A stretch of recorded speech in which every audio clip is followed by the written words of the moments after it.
Hello, নমস্কার সবাইকে। আমার আরেকটা নতুন ব্লগে আপনাদের সবাইকে স্বাগত।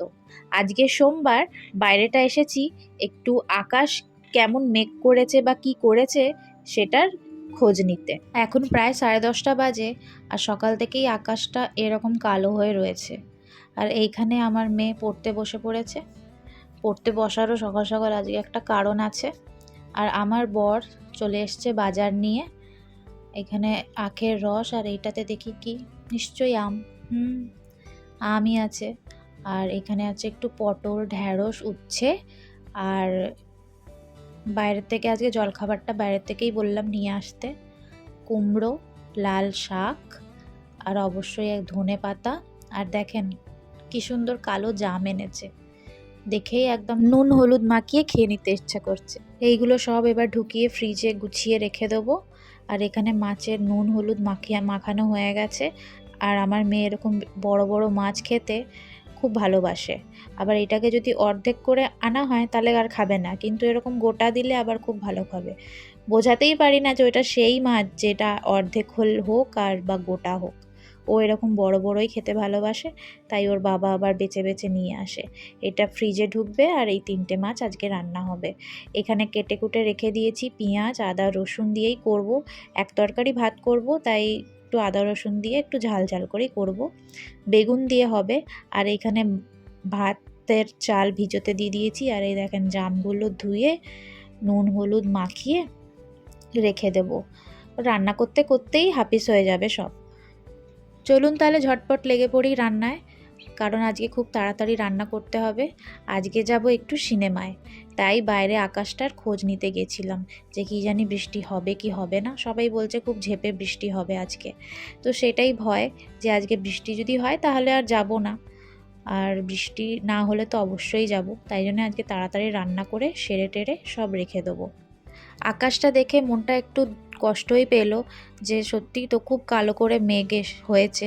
এবার জানি না যেতে পারবো কি না। আর এইটা নিয়ে, আজকের দিনটা নিয়ে আমরা অনেক দিন ধরেই খুব এক্সাইটেড ছিলাম যে আজকে যাব।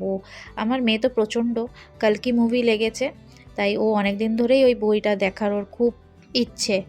আর আমারও আজকের দিনটা কি জানি কি হবে। ওর বাবা বলেই যাচ্ছে যে খুব জোর বৃষ্টি হবে, নিজে যাবে না তো তাই বলে যাচ্ছে যে আজকে খুব জোর বৃষ্টি হবে, খুব জোর বৃষ্টি হবে।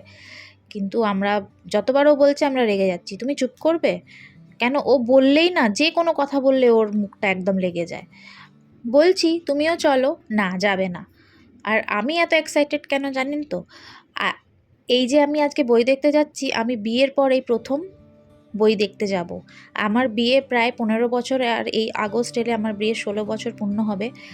আমার এই প্রথম আমি সিনেমা হলে 15 বছর পর এইখানে মানে শ্বশুর বাড়িতে পা রাখবো।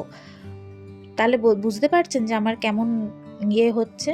আমি বাপের বাড়ি থাকলে তো অবশ্যই আগে সিনেমা হল যাই, ভালো ভালো বই হলে ওখানে দেখেই আসি, কিন্তু বাপের বাড়ি তো অনেকদিন যাইনি, তাই না বলেন? আর একে বলছি চলো চলো, কিন্তু যাবে না। কিন্তু এখানে আমাদের শুধু রাগিয়ে যাচ্ছে সকাল থেকে। বলেছি সব ব্লগে বলবো যে তুমি আমাকে আজ পর্যন্ত কোনো দিনই সিনেমা হলে নিয়ে যাওনি বই দেখাতে, তাই বলে দিলাম। এবার ব্লগটা যেই দেখবে তখন ঠিক নিচে কমেন্ট করবে বা বাড়ি এসে বলবে, বলুক কে। আর আমি একদিকে তরকারিটা চাপিয়ে দিচ্ছি, ওইটা আস্তে আস্তে হচ্ছে, আর একদিকে ভাতটা চাপিয়ে দিলাম, দুটো দুদিকে হোক। আর এইদিকে দেখেন, এতক্ষণ ধরে আমি এখানে দাঁড়িয়ে রয়েছি যে গ্যাসটা, ভাতটা উদলালে আমি গ্যাসটা আস্তে করে দিয়ে যাব না, যেই একটু ওই ঘরে গেলাম আর পুরো ভাত উদলে গ্যাসটা পুরো ফ্যানে ফ্যান হয়ে গেল। আবার সব মুছতে হবে। আর এই মেয়েটা একদিকে, কি করেছিস এটা তুই? এত জামা কাপড় কিসের জন্য?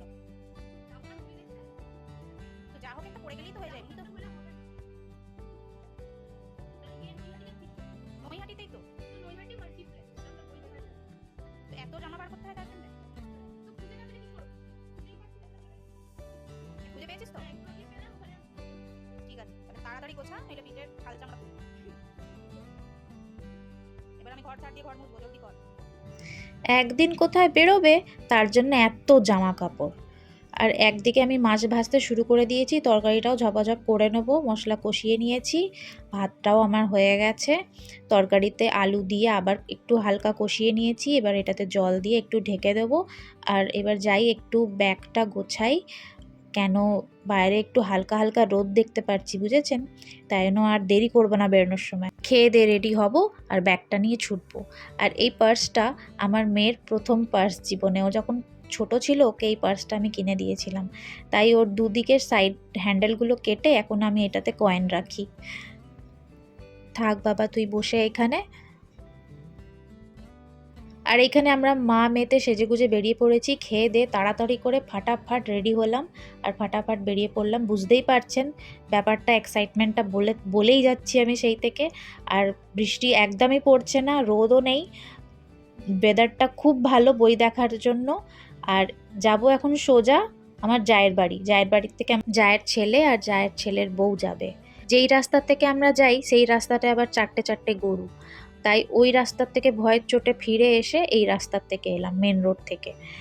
তাহলে চলুন, জায়ের বাড়ি চলে এসেছি, পূজাও এখানে তৈরি হয়ে গেছে। আর আমার মেয়ে একটু কাজুকে আদর করে নিচ্ছে। আমরা এবার বেরিয়ে পড়েছি আমরা, এই যে আমরা টোটোতে।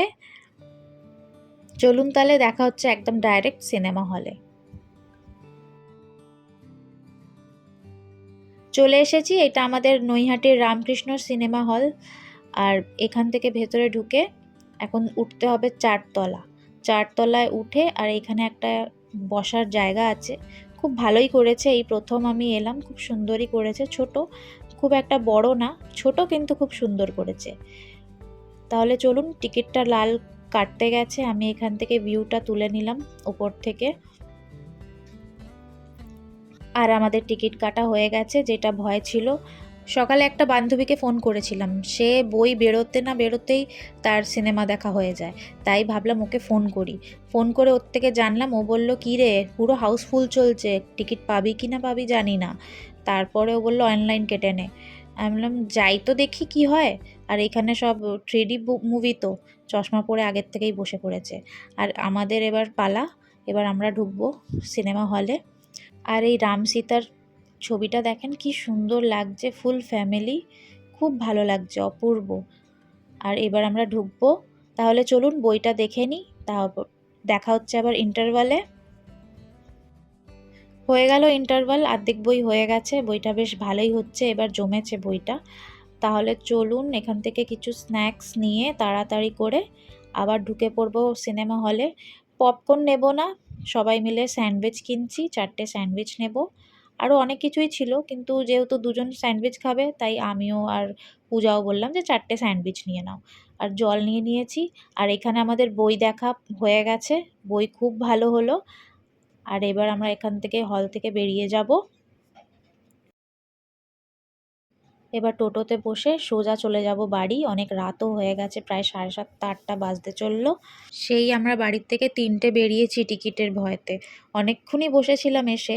আর বই টই দেখে আমি একটু চেঞ্জ করে বসলাম আপনাদের একটু রিভিউ দেওয়ার জন্য, কিন্তু এই ভয়েসটা এতই আস্তে হয়ে গেছে তাই আমাকে আবার এখানে ভয়েস ওভার করতে হলো, আপনারা বুঝতে পারবেন না। আমি বলছি যে বইটা খুবই ভালো ছিল, খুবই সুন্দর হলো। ফার্স্ট একটু বোর ছিল, মানে একটু নর্মাল চলছিল, কিন্তু তারপর একদম খুব ভালো, মানে খুবই ভালো হলো। আর তাহলে চলুন আজকে এ পর্যন্তই, ব্লগটা এখানেই শেষ করছি। সবাই খুব ভালো থাকবেন, সুস্থ থাকবেন। আর আমার ব্লগটা ভালো লাগলে অবশ্যই লাইক, কমেন্ট, সাবস্ক্রাইব করবেন। তাহলে দেখা হবে আবার অবশ্যই পরের ব্লগে। টাটা। অবশ্যই ভালো লাগলে একটা লাইক, কমেন্ট আর সাবস্ক্রাইব অবশ্যই করবেন। দেখা হবে আবার পরের ব্লগে।